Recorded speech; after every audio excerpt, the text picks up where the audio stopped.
To make the most of your life and be the best and happiest version of yourself, you need to get rid of negative thoughts. Energy flows where attention goes. Negative thoughts have no power over us unless we choose otherwise. However, negative thoughts don't define who we are. It has absolutely nothing to do with our character and what we are as a person.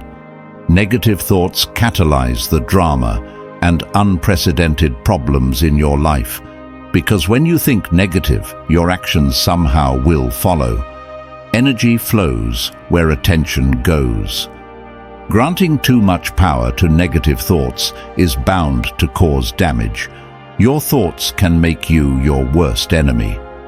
Luckily, we are granted the power to choose one thought over another, and it is true that the negative thoughts can hang around for a long time. We can still reframe them or change them by adopting some healthy for mind habits. Here are 5 tips to help get rid of negative thoughts. 1. Watch your thoughts.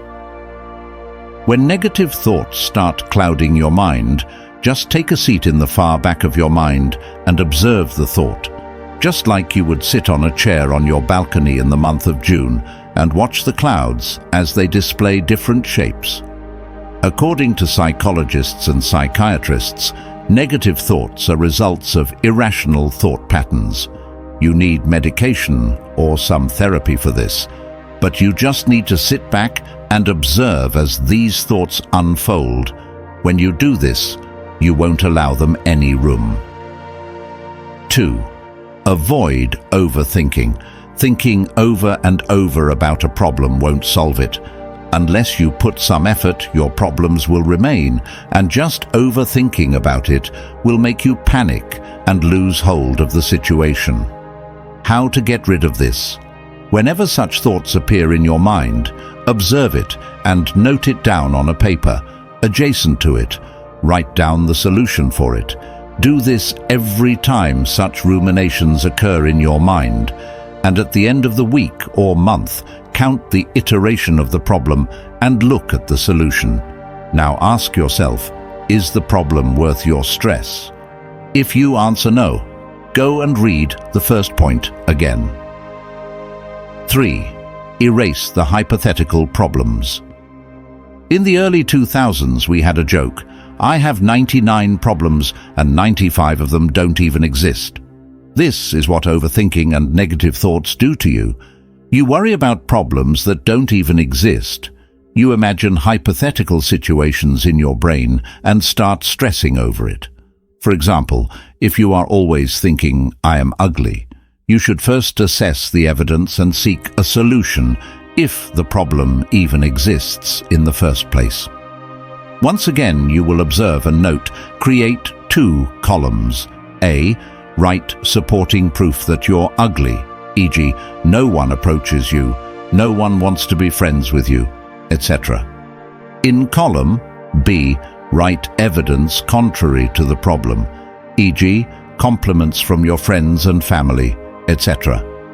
So after completion of the chart, can you say with confidence that you're ugly?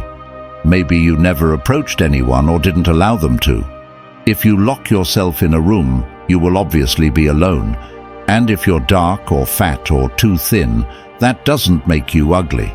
You're beautiful the way you are. Mindfulness to avoid negative thoughts. Mindfulness is defined as the state of being conscious or aware of something. Consciousness can be the worst enemy of negative thoughts. Mindfulness is not something associated with the meditation gurus. It is common and should be common. We need to be more mindful in our day-to-day life, not just to avoid negative thoughts, but also to be optimistic, calm, and focused. How to practice mindfulness. One simple technique suggested by Christopher Bergland, a 3-time champion of the Triple Ironman triathlon and scientist. Stop, take a deep breath, and think about your thinking. For people seeking proper practice, Structured mindfulness meditation techniques exist, such as mindfulness-based stress reduction, MSBR. The goal is to observe your thoughts before turning them into actions or words. 5. Don't react quickly. Be patient. Thoughts like temporary and negative thoughts are no exception. Moreover, they are powerless unless you want to provide them with the power to harm you. Don't let the thoughts take over you, no matter how negative the thought is. Understand that it is temporary and powerless without your action. Remind yourself that these are negative thoughts, and you won't empower them. Another way to realize the power of your brain is by exercising the power to choose one, though over another. Get indulged in some work, and occupy yourself and watch the powerless negative thoughts disappear. You can always distract yourself from toxic thoughts. Do remember, negative thoughts are powerless and they don't define who you are. I would appreciate if you would subscribe my channel for more positive posts.